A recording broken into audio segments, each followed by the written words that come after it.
দুপৰীয়া ভাত পানী খাই এনেই ইফাল সিফাল কৰি থাকোতে আম্মাই লগ ধৰিলে ব'লা ফুৰি আহো। ফুৰি অহাৰ নাম শুনি এয়া দেখিছেনে মই ওলাই ৰেডি, আৰু আমি আহিলো এয়া নলবাৰীৰ জৈন মন্দিৰ। জৈন মন্দিৰৰ ওচৰতে আছে হোৱা ষ্টাইল বাজাৰ।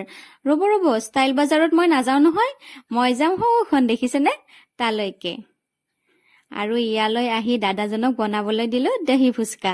আৰু কিমান দিনৰ মূৰত যে দহি ফুচকা খাম, উফ মনটোৱে কিবা ভাল লাগি গৈছে। ক্লাছ কেতিয়া খাইছিলো মনতেই পৰা নাই।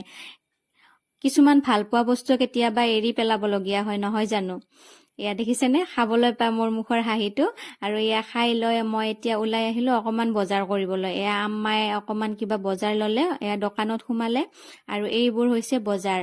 আৰু এতিয়া ঘৰলৈ আহিলো। ঘৰ আহি ইমান গৰম লাগিছে, ফ্ৰিজৰ পৰা এবটল পানী উলিয়ালো, আৰু এতিয়া মই বনাম নেমু চৰ্বত। আৰু গৰমৰ দিনত নেমু পানীখিনি হলে আৰু তাতকৈনো বেছি কিনো লাগে, প্ৰাণটো ঘূৰি অহা যেন লাগে নহয় জানো। এতিয়ালৈ